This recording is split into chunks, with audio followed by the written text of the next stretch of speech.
What's going on, you guys? It's your favorite piano teacher, Mike Esfahani, here with a tutorial on the Fate of Ophelia by the one and only Taylor Swift. So this is an arrangement I did that I think is simple. It's very repetitive. There's a lot of repetitive rhythms, and it's designed for you to play while singing along too. Here's how this tutorial is going to work. I'm going to show you all the parts. There's an introduction, the verses, the chorus, a bridge, and a coda. I'm going to tell you how it's all structured together. And then at the end, I'm going to show you exactly how the whole thing goes. I'll play the entire song. And as I play that, you're welcome to maybe even sing along, do a karaoke to it, just to hear the essence of this tutorial. Let's begin with the introduction first. It's only for your right hand.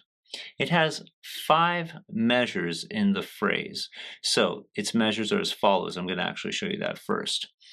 1, 2, 3, 4, 5. And that's interesting because most pop songs and a lot of rock songs have 4 measure phrases. So this song has most of the time 5 measure phrases. Sometimes that last measure is dropped. So just keep that in mind as we go through this entire tutorial. Okay, let's break it down. What's going on with our right hand here in the introduction? This intro, by the way, is used in the verses, it's used in the bridge, it's used in part of the chorus, and it's used in the coda. So if you know this really well, you already know half the song. Begin with right hand, 1, 3, and 5 on G minor. This is second inversion G minor.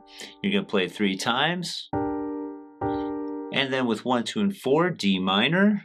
And at some point switch with 1 to D minor with 1, 3, and 5. Play it 2 more times. That will help you transition smoothly into F major, second inversion, 1, 3, and 5, play it 3 times. And finally jump down, 1, 2, and 4, C major, second inversion, play twice. And then replace the E up here with an F with finger 5. And then jump up C major, you're going to play it twice with 1, 2, and 4. And then simply play C and A with 1 and 5. And that's the introduction. Here's how it goes without stopping.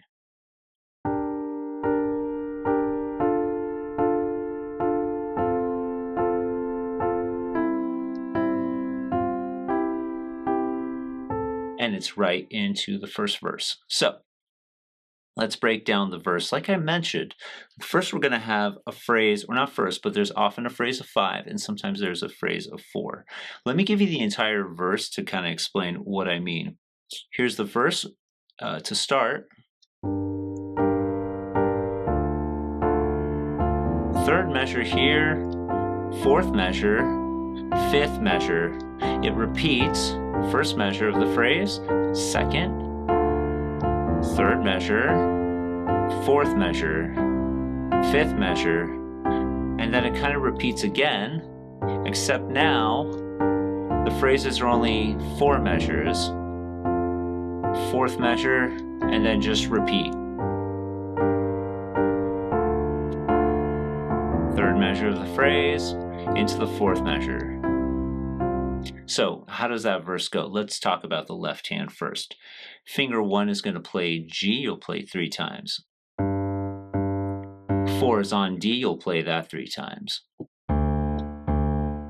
3 on E, passing through. To F, play it twice with finger 2. 1 is naturally on G, and then you're going to play 5 on C. You'll play that a total of 6 times. And then that part repeats. As far as the right hand goes, this is just the first part of the verse. We're going to use fingers 1, 3, and 5. This is exactly like the introduction I showed you.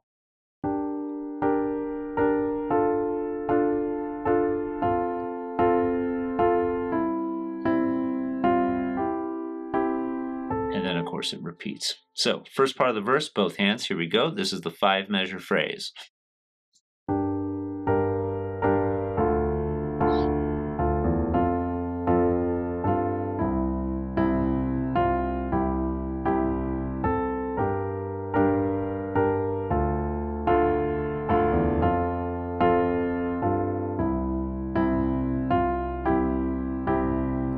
Now let's let's go on to the second half of the verse. In this second half here, we have the 4 measure phrases, and then after the repeat, 4 counts of silence before it jumps into the chorus. So here's how it goes. As a matter of fact, there's no need for me to break it apart because it's the exact same thing. Just remember, we're dropping that last measure. These are 4 measure phrases. Here I go.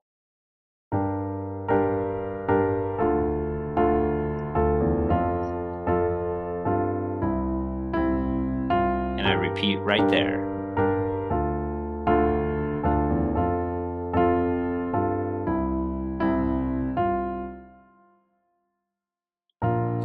And then jumps into the coda. Excuse me, not the coda, the chorus. The coda's at the end. So the chorus has mostly 5 measure phrases, and then it'll go back into the 4 measure version of the verse. This is within the chorus still. And then the 5 measure version of the verse before going into 4 counts of silence. So actually, let me play the entire chorus for you to explain what I mean, and then I'll break it down.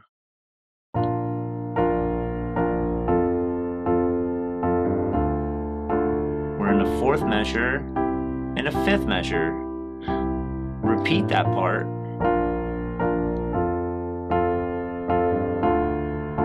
4th measure, 5th measure. Now into the same thing as the verse.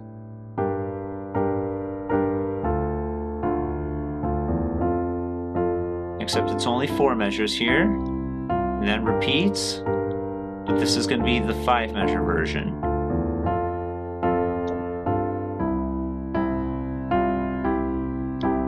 And then 1, 2, 3, 4 counts of silence before going back to the second verse.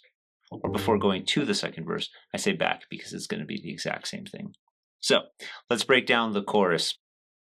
Our left hand begins with finger 5 on B flat. You'll play it 3 times.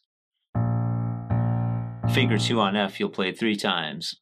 1 on G, then 4 on D, you'll play it 3 times.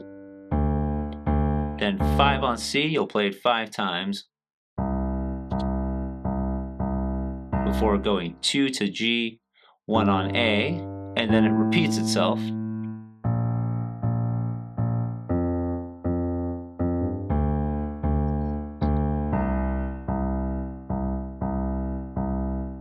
And then it's back to the left hand of the verse, which you already saw. As far as the right hand of the chorus goes, 1, 2, and 5 on B flat major, first inversion, play 3 times. And then 1, 2, and 4 on F major, second inversion, play it 3 times. Then D minor, play it 3 times. And then C major, 1, 2, and 4, play it 6 times. And then just repeats.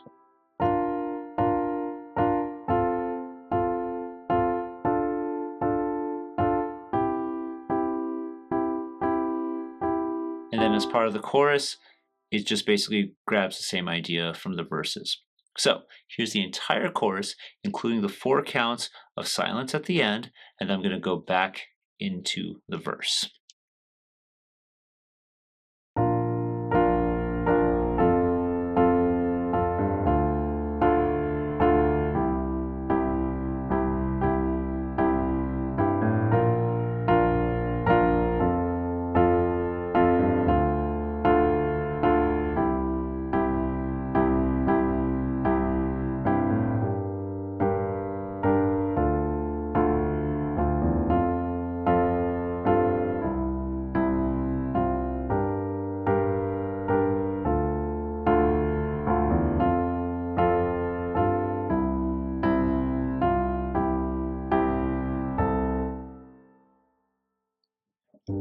And I'm back into the second verse, or I'm in the second verse.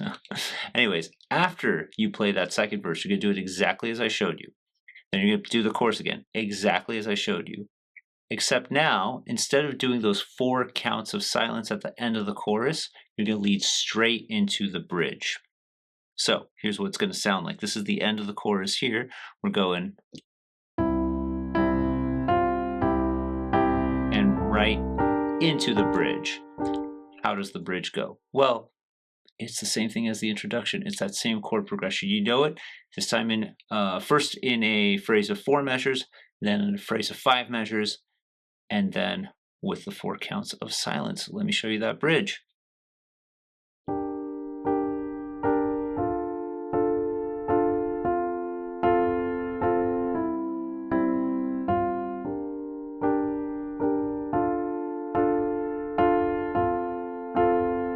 And now the 5th measure,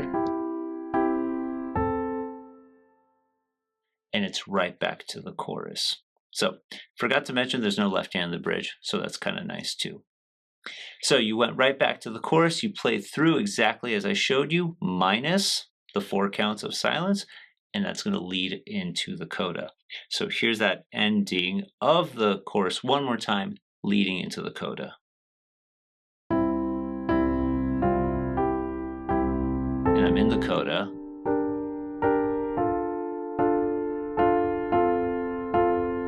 And it just ends abruptly like that.